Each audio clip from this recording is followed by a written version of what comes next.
Hello दोस्तों, स्वागत है आपका अपने YouTube चैनल एग्जामशिप में। दोस्तों, इस वीडियो में हम क्रॉनिकल मैगजीन के दिसंबर 2025 मंथ की करंट अफेयर्स को कवर कर रहे हैं। इस मैगजीन से हमने शॉर्ट नोट्स तैयार किया हुआ है जिससे आप लोगों को रिवीजन करने में आसानी हो। अगर आपको इसका पीडीएफ चाहिए तो आप जो है करंट अफेयर्स का स्पेशल ग्रुप ज्वाइन कर सकते हैं, जिसके बारे में सारी डिटेल्स वीडियो की डिस्क्रिप्शन में दी हुई है। साथ ही साथ कमेंट में भी पिन कर दिया गया है। तो बिना टाइम वेस्ट किए चलिए शुरू करते हैं। सबसे पहले उत्तर प्रदेश में डिजिटल कृषि नीति का प्रस्ताव। डिजिटल कृषि नीति, इससे जो है फसल, मौसम, बीज, सिंचाई, बाजार आदि से संबंधित आंकड़ों तक रियल टाइम एकीकृत पहुंच प्रदान की जाएगी। नेक्स्ट है गोमती पुनर्जीवन मिशन। यह मिशन पीलीभीत से गाजीपुर तक पूरे गोमती नदी बेसिन को कवर करती है और इस मिशन का नेतृत्व गोमती टास्क फोर्स करेगी, जिसका गठन कब किया गया था? जनवरी 2025 में। गोमती नदी गंगा की सहायक नदी है और इसकी लंबाई कितनी है? 960 किलोमीटर। यह जो है पीलीभीत जिले के माधोटांडा से निकलती है। पीलीभीत जिले के माधोटांडा से निकलती है और गाजीपुर के कैथी में गंगा से मिल जाती है। उत्तर प्रदेश ड्रोन सुरक्षा नीति की घोषणा। सभी जिलों में पंजीकृत ड्रोन ऑपरेटर और रिपेयर केंद्रों का विवरण समर्पित रजिस्टर में दर्ज किया जाएगा। जो हाल ही में रूमर्स उड़े थे ड्रोन से चोरी हो रही है, आप लोगों को पता ही होगा, तो इसी के तहत जो है ड्रोन सुरक्षा नीति की घोषणा की गई थी। ड्रोन निगरानी समिति में जिला मजिस्ट्रेट की अध्यक्षता में एसएसपी अथवा एसपी और एपीएम सदस्य होंगे। हाल ही में भारतीय रेलवे द्वारा उत्तर प्रदेश के दुधवा राष्ट्रीय उद्यान से गुजरने वाली किस रेल लाइन को हेरिटेज रूट घोषित किया गया है? मोस्ट इंपॉर्टेंट है ये Mailani Nanpara metre gauge rail line. Mailani Nanpara metre gauge rail line Dudhwa राष्ट्रीय उद्यान से गुजरती है यह रेल लाइन और इसको भारतीय रेलवे द्वारा हेरिटेज रूट घोषित किया गया है। 14 अक्टूबर को उत्तर प्रदेश सरकार ने गौशालाओं को आत्मनिर्भर बनाने और पर्यटक आकर्षण के रूप में विकसित करने के लिए किस योजना की घोषणा की है? काऊ टूरिज्म। काऊ टूरिज्म की घोषणा किस सरकार द्वारा की गई है? उत्तर प्रदेश सरकार द्वारा। 9 से 13 अक्टूबर 2025 तक उत्तर प्रदेश पुलिस के आर्थिक अपराध प्रकोष्ठ ईओडब्ल्यू द्वारा फरार आर्थिक अपराधियों को गिरफ्तार करने के लिए कौन सा ऑपरेशन चलाया गया है? ऑपरेशन शिकंजा। फरार आर्थिक अपराधियों को गिरफ्तार करने के लिए ऑपरेशन शिकंजा चलाया गया है उत्तर प्रदेश पुलिस के आर्थिक अपराध प्रकोष्ठ द्वारा।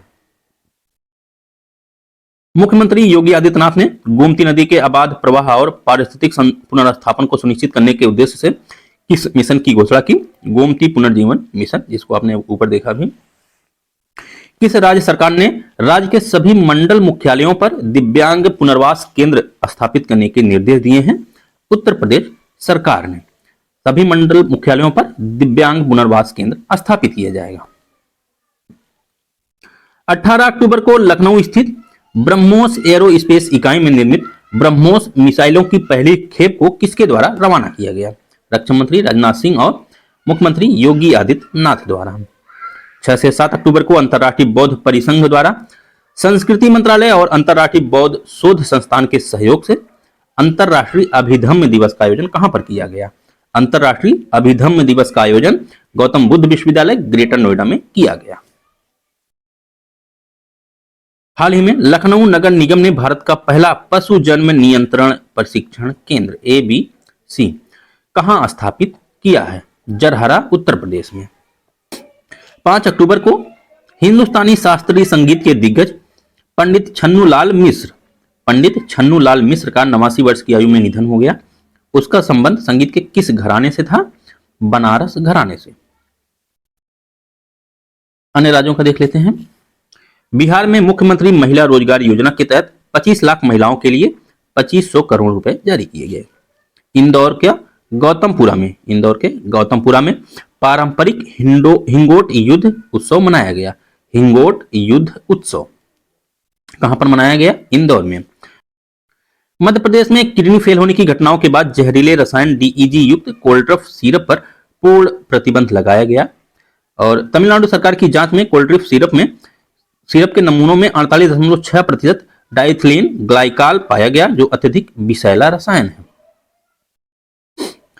राजस्थान में धर्मांतरण निषेध अधिनियम 2025 लागू। राजस्थान ने विकसित राजस्थान 2047 विजन जारी किया। अरावली की नई परिभाषा, अब केवल 100 मीटर से ऊंची पहाड़ियां ही अरावली मानी जाएंगी। उत्तराखंड में यूसीसी यानी समान नागरिक संहिता में संशोधन कर नेपाल, भूटान और तिब्बत के नागरिकों को विवाह पंजीकरण की अनुमति दी गई। हैदराबाद में बथुकम्मा महोत्सव ने फूलों की सजावट और महिलाओं की भागीदारी में 2 गिनीज वर्ल्ड रिकॉर्ड बनाए। पहला रिकॉर्ड 7 टन फूलों से सजी 63 फीट ऊंची पुष्प सजावट, और दूसरा रिकॉर्ड क्या था, 1354 महिलाओं द्वारा सामूहिक डांस। और जो बथुकम्मा है यह तेलंगाना का प्रसिद्ध फूलों का त्योहार है। कहाँ का? तेलंगाना का। और इसका आयोजन नवरात्रि के दौरान किया जाता है। छत्तीसगढ़ में वरिष्ठ नागरिकों के सम्मान और देखभाल हेतु सियान गुड़ी केंद्र खोले जाएंगे। बिहार के किन 2 जलाशयों को रामसर साइट का दर्जा दिया गया? गोकुल जलाशय जो कि बक्सर में स्थित है, और उदयपुर झील जो कि पश्चिमी चंपारण में है। बिहार की पटना मेट्रो रेल सेवा के पहले चरण न्यू पाटलिपुत्र बस टर्मिनल से भूतनाथ स्टेशन तक, इसका उद्घाटन कब किया गया? 6 अक्टूबर को। बिहार के राजगीर स्थित इंटरनेशनल क्रिकेट स्टेडियम का उद्घाटन किसके द्वारा किया गया? मुख्यमंत्री नीतीश कुमार द्वारा। बिहार राज्य के पहले कौशल विश्वविद्यालय जिसका नाम है जननायक कर्पूरी ठाकुर कौशल विश्वविद्यालय, इनका पहला कुलपति किसे नियुक्त किया गया? दीपक आनंद। 4 से 5 अक्टूबर को मखाना महोत्सव का आयोजन कहां किया गया? ज्ञान भवन पटना में। बिहार जो है विश्व का 90% मखाना उत्पादित करता है। हाल ही में बिहार क्रिकेट संघ के इतिहास में सबसे युवा अध्यक्ष के रूप में किसको नियुक्त किया गया है? हर्षवर्धन को। 30 सितंबर को निर्वाचन आयोग द्वारा विशेष गहन पुनरीक्षण यानी एसआईआर कार्यक्रम के तहत प्रकाशित अंतिम बिहार मतदाता सूची में कितने मतदाता पंजीकृत हैं? 7.42 करोड़। हाल ही में देश के पहले सहकारी मल्टीफील्ड कंप्रेस्ड बायोगैस प्लांट का उद्घाटन कहां पर किया गया? कोपरगांव में। हाल ही में अरुणाचल प्रदेश की पहली वाणिज्यिक कोयला खदान का उद्घाटन कहां पर किया गया है? नामचिक नामफुक कोल ब्लॉक चांगलांग में। हाल ही में आयात निर्यात लेन देन के लिए ई बॉन्ड प्रणाली शुरू करने वाला 16वां राज्य कौन सा बना है? महाराष्ट्र। नागालैंड ने वैश्विक मानकों के 50 पर्यटक स्थलों के विकास नामक राष्ट्रीय पहल के तहत राज्य के आधिकारिक नामांकन में के रूप में किस घाटी का प्रस्ताव रखा है? जुको घाटी को। किस राज्य ने अल्पसंख्यक शिक्षा विधेयक 2025 को मंजूरी दी? उत्तराखंड ने। किस राज्य ने जीएसटी 2.0 के लाभों को हर घर तक पहुंचाने के लिए सुपर जीएसटी सुपर बचत नामक जागरूकता अभियान शुरू किया? आंध्र प्रदेश ने। गृह मंत्री अमित शाह ने किस राज्य सरकार की प्रमुख कल्याणकारी महाजय घर योजना का शुभारंभ किया? गोवा। महाजय घर योजना यह जो है गोवा सरकार की पहल है जिसको गृह मंत्री अमित शाह ने शुभारंभ किया। हाल ही में किस राज्य सरकार ने स्पाइस रूट पहल के तहत अगले 1 साल में 10 अनोखे स्पाइस रूट आधारित पर्यटन सर्किट लॉन्च करने की घोषणा की है? केरल ने। स्पाइस है, स्पाइस केरल में वैसे ज्यादा होता है तो इसलिए इसे याद रख सकते हैं, केरल। नेक्स्ट है राष्ट्रीय परिदृश्य। चक्रवात मोन्था। 28 अक्टूबर को भीषण चक्रवाती तूफान मोथा आंध्र प्रदेश के तट से टकराया जिससे आंध्र प्रदेश, उड़ीसा के तटीय इलाकों तथा तमिलनाडु के कुछ भागों में तेज पवनें और व्यापक क्षति देखने को मिली। इस चक्रवात का नाम मोन्था किसके द्वारा दिया गया है? थाईलैंड द्वारा। और मोन्था का अर्थ होता है सुंदर या सुगंधित पुष्प। Bharat international rice conference 2025 most important. Bharat international rice conference नई दिल्ली भारत मंडपम में आयोजित किया गया 30 से 31 अक्टूबर तक। इंडियन राइस एक्सपोर्टर फेडरेशन द्वारा यह आयोजित किया गया था। भारत का चावल निर्यात 2024-25 में लगभग 12.95 अरब अमेरिकी डॉलर था जो इसे विश्व का सबसे बड़ा चावल निर्यातक बनाता है। व्यापिन और फोर्ट कोच्चि को जोड़ने वाला पहला जलमग्न सुरंग। केरल में राज्य के पहले अंडर वाटर टनल का निर्माण किया जा रहा है जिसमें 2.75 किलोमीटर लंबी ट्विन ट्यूब सुरंग होगी। 2.75 किलोमीटर लंबी ट्विन ट्यूब सुरंग होगी और यह समुद्र तल से 35 मीटर नीचे बनी होगी। State of global air 2025 report. Bharat में प्रदूषण संबंधी बीमारियों से लगभग 2 मिलियन मौतें हुई जो वर्ष 2000 के मुकाबले 43% की वृद्धि दर्शाता है। भारतीय सेना द्वारा रुद्र ब्रिगेड, भैरव बटालियन, शक्तिबान और दिव्यास्त्र नामक युद्ध संरचनाओं की स्थापना की घोषणा। इसका उद्देश्य क्या है? सेना को अधिक चुस्त, तकनीकी आधारित एवं बहुक्षेत्रीय क्षमता संपन्न बनाना। रुद्र ब्रिगेड क्या है? यह एकीकृत ऑल आर्म्स फॉर्मेशन है जिनमें पैदल सेना, बख्तरबंद और तोपखाना इकाइयां सम्मिलित हैं। 2 ब्रिगेड को 2025 के मध्य तक रूपांतरित किया जा चुका है। भैरव बटालियंस लगभग 2500 सैनिकों वाली विशेष बहुक्षेत्रीय हमलावर इकाइयां हैं। वर्तमान में 5 बटालियन प्रशिक्षण में हैं और 25 बटालियन 2026 की शुरुआत तक सक्रिय हो जाएंगी। शक्तिबान और दिव्यास्त्र आधुनिक तोपखाना इकाइयां हैं ये शक्तिबान और दिव्यास्त्र। दिव्यास्त्र में पारंपरिक तोपों के साथ ड्रोन शामिल है, जबकि शक्तिबान में पूर्णतः ड्रोन आधारित देखो और वार करो प्रणाली पर यह कार्य करती है। शक्तिबान पूर्णतः ड्रोन आधारित है और दिव्यास्त्र में पारंपरिक तोपों के साथ ड्रोन शामिल है। एक राज्य एक वैश्विक गंतव्य दृष्टिकोण की पहल। पर्यटन मंत्रालय द्वारा 14 अक्टूबर को उदयपुर में 2 दिवसीय राज्य पर्यटन मंत्रियों की बैठक आयोजित की गई। राज्य पर्यटन मंत्रियों की बैठक कहां पर आयोजित की गई? उदयपुर, राजस्थान में। इसका उद्देश्य क्या था बैठक का? प्रधानमंत्री के एक राज्य एक वैश्विक गंतव्य दृष्टिकोण को आगे बढ़ाना है।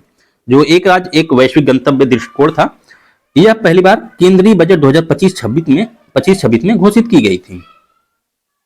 भारतीय वायुसेना की 93वीं वर्षगांठ समारोह हिंडन एयरबेस गाजियाबाद में आयोजित किया गया 8 अक्टूबर को। थीम क्या थी? भारतीय वायुसेना अचूक, अभेद्य व सटीक। भारतीय वायुसेना की स्थापना 8 अक्टूबर 1932 को हुई थी। आज यह आकार व तकनीकी क्षमता में विश्व की चौथी सबसे बड़ी वायु सेना है। चौथी। भारतीय राज्य व्यवस्था एवं शासन। भारत के 53वें मुख्य न्यायाधीश होंगे न्यायमूर्ति सूर्यकांत। इनका कार्यकाल 24 नवंबर 2025 से 9 फरवरी 2027 तक रहेगा। 12 राज्य और केंद्र शासित प्रदेश में विशेष गहन पुनरीक्षण यानी SIR का दूसरा चरण। इलेक्शन कमीशन ऑफ इंडिया ने 27 अक्टूबर 2025 को 12 राज्यों और केंद्र शासित प्रदेशों में SIR के दूसरे चरण की घोषणा की। यह अभियान 14 नवंबर 2025 से शुरू होकर अंतिम प्रकाशन 7 फरवरी 2026 तक चलेगा। कवर किए गए राज्य अथवा टेरिटरी, यूनियन टेरिटरी कौन कौन से हैं? अंडमान निकोबार, छत्तीसगढ़, गोवा, गुजरात, केरल, लक्षद्वीप, मध्य प्रदेश, पुडुचेरी, राजस्थान, तमिलनाडु, उत्तर प्रदेश और पश्चिम बंगाल। क्वेश्चन पूछ सकता है इसमें कौन सा राज्य शामिल नहीं है, तो इसलिए एक बार इसको देख लीजिएगा। मद्रास उच्च न्यायालय द्वारा क्रिप्टो करेंसी संपत्ति घोषित। क्रिप्टो करेंसी एक डिजिटल व वर्चुअल मुद्रा है जो क्रिप्टोग्राफी पर आधारित होती है और विकेंद्रीकृत ब्लॉकचेन नेटवर्क पर कार्य करती है। भारत में इसे वैध मुद्रा का दर्जा नहीं है, परंतु वित्त अधिनियम 2022 के तहत इसे वर्चुअल डिजिटल एसेट के रूप में परिभाषित किया गया है और मद्रास उच्च न्यायालय द्वारा इसको संपत्ति घोषित किया गया।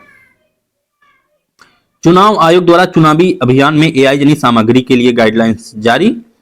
24 अक्टूबर को चुनाव आयोग द्वारा बिहार विधानसभा चुनाव से पहले नई गाइडलाइन जारी की गई। यदि कोई भ्रामक AI समाचार पार्टी के आधिकारिक सोशल मीडिया पर पाया जाता है तो उसे 3 घंटे के अंदर हटाना होगा। जम्मू कश्मीर में 4 वर्ष बाद पुनर्जागृत हुआ 150 वर्षीय दरबार ट्रांसफर प्रथा। दरबार मूव की शुरुआत 1872 में महाराजा गुलाब सिंह द्वारा की गई थी। इसमें क्या है? सरकार जो है सर्दियों के मौसम में श्रीनगर से जम्मू और गर्मियों में जम्मू से श्रीनगर स्थानांतरित होती है, जिसे जो है दरबार ट्रांसफर प्रथा कहते हैं। ड्राफ्ट श्रम नीति 2025। श्रम एवं रोजगार मंत्रालय द्वारा 8 अक्टूबर को मसौदा जारी किया गया। प्रमुख लक्ष्य क्या था? EPFO, ESIS और ई-श्रम का एकीकृत कर 2030 तक सभी श्रमिकों के लिए universal portable social security account बनाना है। 2030 तक महिला श्रम बल भागीदारी को बढ़ाकर 35% करना। गांधीनगर में भूमि प्रशासन एवं आपदा प्रबंधन पर राष्ट्रीय सम्मेलन संपन्न। आयोजन इसका ग्रामीण विकास मंत्रालय के भूमि संसाधन विभाग द्वारा किया गया और यह कहां पर आयोजित किया गया? भूमि प्रशासन एवं आपदा प्रबंधन पर राष्ट्रीय कार्य सम्मेलन गुजरात के गांधीनगर में। इसका उद्देश्य क्या था? टेक्नोलॉजी आधारित तथा नागरिक केंद्रित भूमि प्रबंधन प्रणाली को सुदृढ़ करना। अगला है कला एवं संस्कृति। भगवान बुद्ध के पवित्र अवशेष रूस से भारत वापस के प्रयास। जम्मू कश्मीर के उपराज्यपाल मनोज सिन्हा ने रूस के कलमिकिया गणराज्य से भगवान बुद्ध के पवित्र अवशेषों को भारत वापस लाने के लिए भारतीय प्रतिनिधित्व मंडल का नेतृत्व किया। 11 से 18 अक्टूबर तक रूस के गेदेन चेईकोर्लिंग मठ में भारत के पवित्र अवशेषों की प्रदर्शनी आयोजित की गई थी। तमिलनाडु तिरुमालपुरम में लौह युग संस्कृति की खोज। 35 पत्थर की स्लैब से बना आयताकार ताबूत तथा अनेक पत्राधारित समाधि मिले, जिसमें तमिलनाडु में पहली बार कक्षवाद ताबूत वाली समाधि स्थल की पुष्टि हुई। 10वीं से 11वीं शताब्दी की मूर्तियां। मध्य प्रदेश के डोनी गांव में कलचुरी काल की खोज। मध्य प्रदेश के दामोह जिले में डोनी गांव में राज्य पुरातत्व विभाग ग्वालियर के उप निदेशक पीसी महोबिया के नेतृत्व में चल रहे उत्खनन में 10वीं से 11वीं शताब्दी की 15 दुर्लभ मूर्तियां प्राप्त हुई हैं। लाल बलुआ पत्थर से निर्मित ये मूर्तियां अर्धनारीश्वर, नरसिंह, ब्रह्मा, वायु, पार्वती जैसे देवी देवताओं का प्रतिनिधित्व करती हैं। कलचुरी राजवंश प्रारंभिक मध्यकालीन भारत का एक क्षत्रिय राजवंश था। इसकी प्रमुख शाखा चेदी कलचुरी थी और राजधानी त्रिपुरी थी, जो कि अब जबलपुर में है। अंतरराष्ट्रीय अभिधम्म दिवस 2025। 6 से 7 अक्टूबर को अंतरराष्ट्रीय बौद्ध परिसंघ ने संस्कृति मंत्रालय, गौतम बुद्ध विश्वविद्यालय और अंतरराष्ट्रीय बौद्ध शोध संस्थान के सहयोग से उत्तर प्रदेश के ग्रेटर नोएडा स्थित गौतम विश्वविद्यालय में अंतरराष्ट्रीय अभिधम्म दिवस मनाया। अभिधम्म जो है यह अभिधम्म पिटक थेरवाद बौद्ध धर्म के त्रिपिटक का तीसरा भाग है। भारत सरकार द्वारा संरक्षित स्मारकों के संरक्षण हेतु PPP मॉडल लागू करने की घोषणा। सभी परियोजनाएं नेशनल कल्चरल फंड 1996 से वित्त पोषित होंगी, जिसमें CSR के तहत 100% टैक्स छूट उपलब्ध है। 1861 में स्थापित भारतीय पुरातत्व सर्वेक्षण यानी ASI अब तक 3700 से अधिक स्मारकों के संरक्षण और अनुसंधान की जिम्मेदार एजेंसी रही है। नेक्स्ट है आर्थिकी। 1 नवंबर से लागू होंगे नए बैंकिंग नियम। अब जो है ग्राहक केवल एक ही खाते या सेफ्टी लॉकर के लिए एक साथ या क्रमानुसार 4 नामांकित व्यक्तियों को नामित कर सकते हैं। ग्राहक प्रत्येक नामांकित को निधि का प्रतिशत भी दे सकते हैं, जिससे कुल 100% आवंटित होगा। संशोधन 5 प्रमुख एक्ट में किए गए हैं, जिनमें RBI एक्ट 1934 और बैंकिंग रेगुलेशन एक्ट 1949 प्रमुख हैं। भारत के 8 प्रमुख उद्योगों की 3% वृद्धि। 21 अक्टूबर को वाणिज्य एवं उद्योग मंत्रालय ने बताया कि भारत के 8 कोर सेक्टर का संयुक्त इंडेक्स जो है सितंबर 2025 में पिछले वर्ष समान अवधि की तुलना में 3% बढ़ा है। अगस्त 2025 में 6.5% थी, जबकि सितंबर में घटकर यह 3% हुई है और यह अप्रैल सितंबर 2025 में कुल वृद्धि 2.9% रही थी। बढ़त वाले सेक्टर स्टील में सबसे ज्यादा बढ़त हुआ 14%, सीमेंट में उसके बाद 5% और बिजली में 2.1, उर्वरक में 1.6। गिरावट वाले प्रमुख सेक्टर प्राकृतिक गैस, पेट्रोलियम, रिफाइनरी उत्पाद। FAO global forest resource assessment 2025, इसमें जो है भारत 9वें स्थान पर रहा। दुनिया में कुल वन क्षेत्र 4.14 अरब हेक्टेयर हो गया है, 32% पृथ्वी की कुल भूमि की। भारत का वन क्षेत्र 72.74 लाख हेक्टेयर है। विश्व का 2% वन जो है भारत में पाया जाता है। शीर्ष देश रूस रहा, इसके बाद ब्राजील, फिर कनाडा, अमेरिका, चीन, ये सभी देश मिलकर विश्व के कुल वन क्षेत्र का 54% हिस्सा रखते हैं। वार्षिक वृद्धि 2015 से 2025 के दौरान भारत में वार्षिक वन क्षेत्र वृद्धि कितनी रही? 1.91 लाख हेक्टेयर। और चीन में कितनी रही? 16.9 लाख हेक्टेयर। भारत में कितना? 1.91 लाख हेक्टेयर वृद्धि, चीन में 16 लाख हेक्टेयर। उसके बाद रूस में, और भारत का जो है यह चीन और रूस के बाद सबसे बड़ा आंकड़ा है। 16वें संयुक्त राष्ट्र व्यापार एवं विकास सम्मेलन, संयुक्त राष्ट्र व्यापार एवं विकास सम्मेलन जिनेवा, स्विट्जरलैंड में आयोजित किया गया। वाणिज्य एवं उद्योग मंत्री ने भारत का राष्ट्रीय वक्तव्य प्रस्तुत किया। NPCI द्वारा AI संचालित UPI help launch. UPI help digital भुगतान में फेल या अस्पष्ट लेनदेन, शिकायत ट्रैकिंग आदि के लिए रियल टाइम सहायता प्रदान करता है। जो UPI है, इसकी शुरुआत NPCI द्वारा 2016 में किया गया था। नेक्स्ट है केरल होगा भारत का पहला चरम गरीबी मुक्त राज्य यानी एक्सट्रीम पॉवर्टी फ्री जो है स्टेट होगा। विश्व एक्सट्रीम पॉवर्टी क्या होता है? विश्व बैंक के अनुसार यदि कोई व्यक्ति $2.15 प्रतिदिन से कम पर जीवन यापन करता है तो उसे एक्सट्रीम पॉवर्टी में रखा जाएगा। अगला है महिला उद्यमिता प्लेटफॉर्म और वी राइज कार्यक्रम लॉन्च। महिला उद्यमिता प्लेटफॉर्म यानी वुमेन एंटरप्रेन्योरशिप प्लेटफॉर्म, इसकी शुरुआत नीति आयोग द्वारा की गई। जबकि वी राइज मतलब वुमेन एंटरप्रेन्योर्स री imaging inclusive and sustainable enterprises, यह जो है डीपी वर्ड द्वारा, वी राइज डीपी वर्ड द्वारा और महिला उद्यमिता प्लेटफॉर्म नीति आयोग द्वारा लॉन्च किया गया है। इसका उद्देश्य क्या है? महिला संचालित एमएसएमई निर्यात की तैयारी, वैश्विक मार्केट तक पहुंच, विशेष कौशल एवं व्यावसायिक क्षमता को मजबूत बनाना है। नेक्स्ट है राज्य खनन तत्परता सूचकांक SMRI, खनन मंत्रालय द्वारा 4 मुख्य मापदंडों पर आधारित, और इसमें जो है 3 श्रेणियों में विभाजित किया गया, श्रेणी A, B और C। श्रेणी E में खनिज संपन्न राज्य थे, जिसमें शीर्ष पर कौन रहा? मध्य प्रदेश, राजस्थान और गुजरात। श्रेणी B में मध्यम संसाधन में, और जिसमें गोवा पहले पर रहा, दूसरे पर उत्तर प्रदेश, फिर असम। श्रेणी C जिसमें सीमित संसाधन वाले राज्य शामिल थे, इसमें पंजाब जो है शीर्ष पर रहा। भारत के आर्थिक सुधार वैश्विक वृद्धि का इंजन, IMF के अनुसार। IMF वर्ल्ड बैंक वार्षिक बैठक में प्रबंध निदेशक क्रिस्टालिना जॉर्जीवा ने भारत के आर्थिक सुधारों की सराहना की, जिसमें भारत तेज वृद्धि दर और वैश्विक अर्थव्यवस्था में महत्वपूर्ण भागीदार बना है। IMF ने घटाया भारत की 2026-27 की GDP वृद्धि अनुमान। IMF ने वर्ल्ड इकोनॉमिक आउटलुक रिपोर्ट में भारत की GDP प्रति दर अनुमान जो है 2026-27 के लिए 20 बेसिस पॉइंट घटाकर कितना कर दिया है? 6.2%। भारत की नीली इकोनॉमी पर यानी ब्लू इकोनॉमी पर नीति आयोग की नई रिपोर्ट। 13 अक्टूबर को नीति आयोग ने भारत की ब्लू इकोनॉमी अर्थव्यवस्था, गहरे समुद्र और अपतटीय मत्स्य पालन के दोहन की रणनीति रिपोर्ट जारी की, जिसे प्रोफेसर रमेश चंद्र और VVR सुब्रमण्यन ने लॉन्च किया। 6 नीति हस्तक्षेप और 3 चरणों की कार्य योजना प्रस्तुत की गई। चरण 1 में 2025 से 2028 तक आधार निर्माण, चरण 2 में 2029 से 32 तक वैश्विक प्रतिस्पर्धा, और चरण 3 में 2033 के बाद वैश्विक नेतृत्व।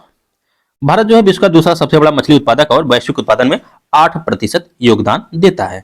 वैश्विक मछली उत्पादन में 8% योगदान देता है और विश्व का दूसरा सबसे बड़ा मछली उत्पादक है।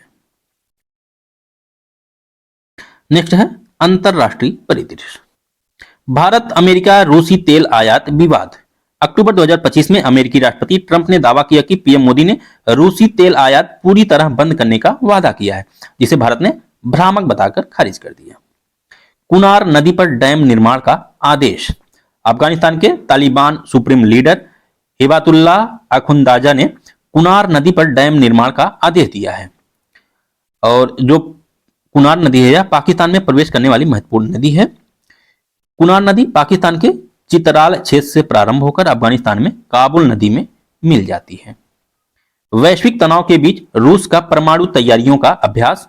भूमि, समुद्र और वायु से रणनीतिक मिसाइल परीक्षण सहित व्यापक परमाणु तैयारियों का अभ्यास रूस द्वारा किया गया।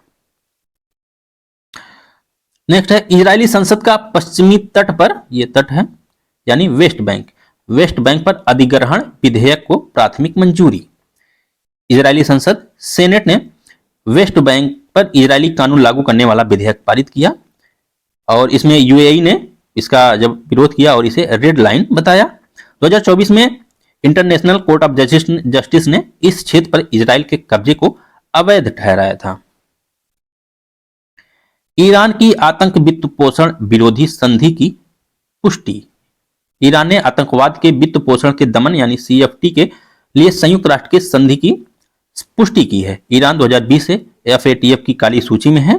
FATF 1989 में G7 द्वारा स्थापित एक अंतरराष्ट्रीय संस्था है जो मनी लॉन्ड्रिंग और आतंकवाद वित्त पोषण के खिलाफ वैश्विक मानक निर्धारित करता है।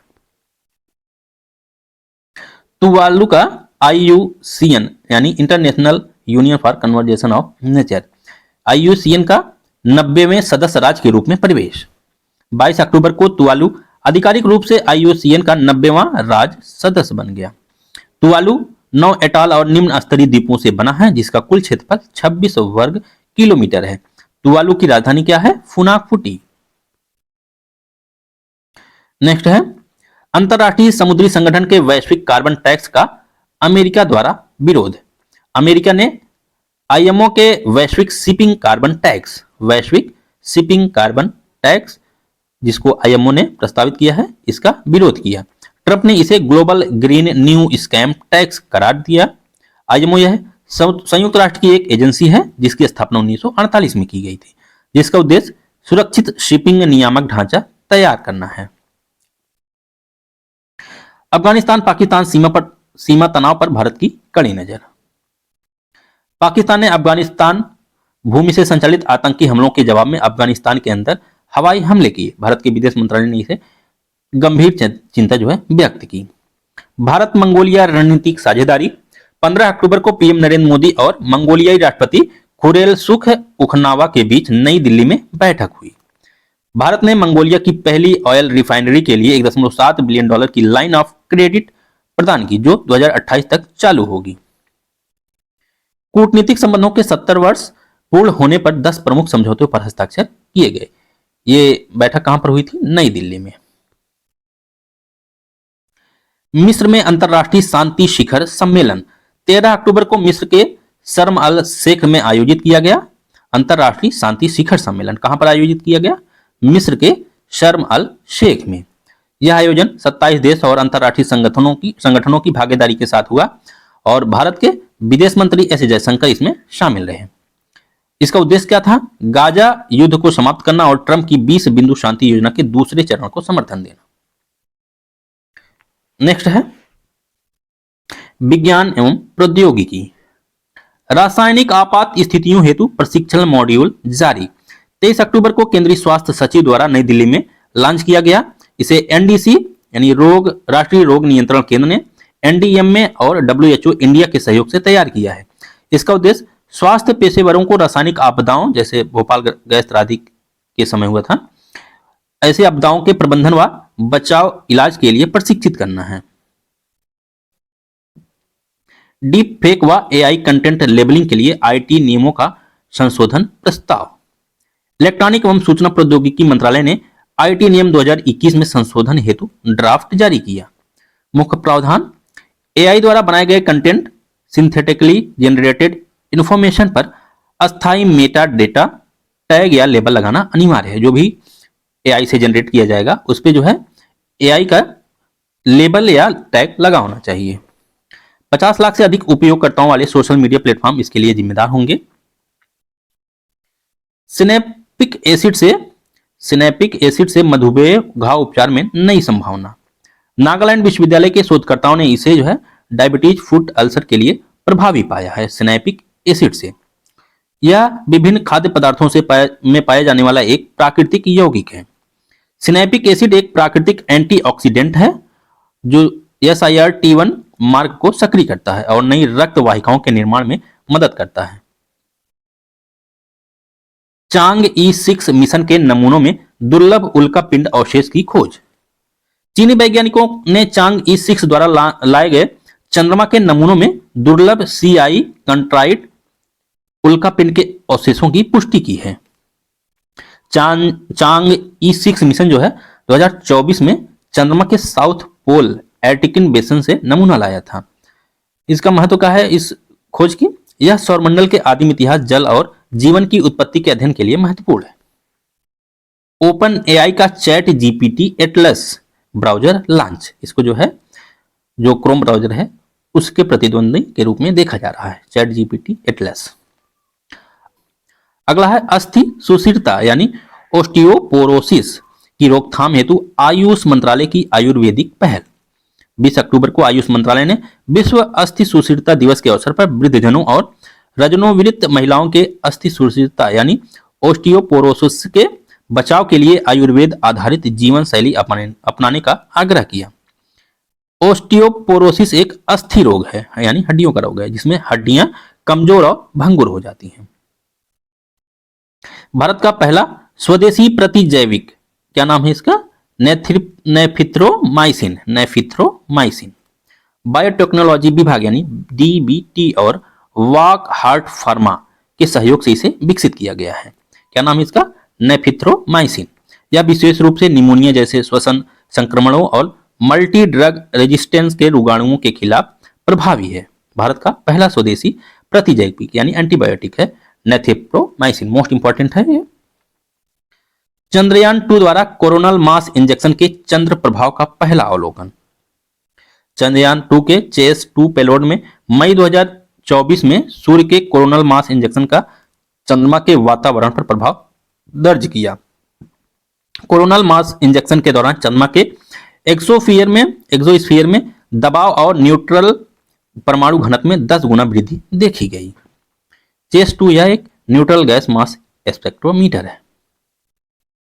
भारत WHO का स्वास्थ्य क्षेत्र में AI उपयोग मामलों पर वैश्विक अभियान MEITY और वैश्विक स्वास्थ्य संगठन ने संयुक्त रूप से जो है स्वास्थ्य प्रणाली में AI के उपयोग के लिए ग्लोबल साउथ में सहयोग का आह्वान किया है। राष्ट्रीय पोषण अभियान 2025 16 अक्टूबर को देहरादून में संपन्न। राष्ट्रीय पोषण अभियान जो है 16 अक्टूबर को देहरादून में संपन्न हुई। थीम क्या थी? स्वस्थ नारी सशक्त परिवार, स्वस्थ नारी सशक्त परिवार। इसका उद्देश्य क्या था? कुपोषण, एनीमिया और स्टनिंग को कम करना है। मिशन सक्षम आंगनवाड़ी और पोषण 2 के तहत यह संचालित है। राष्ट्रीय पोषण मिशन 2018 में लॉन्च किया गया था। अडानी गोड्डा पावर प्लांट को भारतीय ग्रिड से जोड़ने की मंजूरी। पहले यह मूलतः बांग्लादेश को बिजली निर्यात करता था। जो अडानी गोड्डा पावर है यह कहां पर स्थित है? झारखंड में। इसकी क्षमता कितनी है? 1600 megawatt ultra super critical thermal power plant. वैश्विक एंटीबायोटिक्स रेजिस्टेंस निगरानी रिपोर्ट 2025 किसके द्वारा जारी की गई? विश्व स्वास्थ्य संगठन द्वारा। वैश्विक एंटीबायोटिक रेजिस्टेंस निगरानी रिपोर्ट। निष्कर्ष क्या रहा रिपोर्ट का? 2023 में वैश्विक स्तर पर हर छठा जो है जीवाणु संक्रमण एंटीबायोटिक प्रतिरोधी पाया गया। औसत वैश्विक रेजिस्टेंस दर कितना रहा? 17.2%। सर्वाधिक प्रतिरोध ई कोलाई और क्लेब्सिएला निमोनिया जैसे जीवाणुओं में उच्च प्रतिरोध देखा गया। अगला है शनि से परे काइरोन के चारों ओर विकसित होता रिंग सिस्टम। काइरोन साइक्लोहोमिया क्वाओर के बाद चौथा छोटा सौरमंडलीय पिंड है जिसके चारों ओर रिंग देखी गई है। किसके? काइरोन के चारों ओर। तो दोस्तों आज की वीडियो में इतना ही। बाकी जो बचे हुए टॉपिक हैं उनको हम लोग नेक्स्ट वीडियो में कवर कर लेंगे। अगर आपको वीडियो यूजफुल लगा हो तो प्लीज वीडियो को लाइक करें और चैनल को सब्सक्राइब करें। और हाँ, इसकी PDF के लिए आप लोग जो है करंट अफेयर का ग्रुप जो है ज्वाइन कर सकते हैं जिसका लिंक वीडियो की डिस्क्रिप्शन में दिया हुआ है।